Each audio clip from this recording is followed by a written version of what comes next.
మాతృదేవో భవ. తల్లిదండ్రులకి పాదాభివందనం. అమ్మ ప్రేమ జుంటే తేనె ధారల కన్నా మధురమైనది. అమ్మ గురువు, అమ్మ దైవం. దేవుడు ప్రతి చోట ఉండడు కనుక మనకి భగవంతుడు తల్లిని సృష్టించి మనకి ఇచ్చాడు.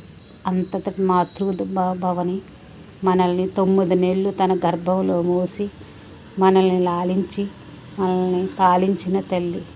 మనం చిన్నతనం నుంచి మనం ఒక సెటిల్ అయ్యే వరకు మన జీవితాన్ని ఎంతగానో మనల్ని ప్రేమించిన తల్లి. వేరే ఒకళ్ళు అయితే చూడరు కదా, మన తల్లిదండ్రులే మనల్ని ఆదరిస్తారు. వాళ్ళు మన జీవితం సెటిల్ అయ్యి మనం బాగున్నాము అని చూసే వరకు మనల్ని వదలరు.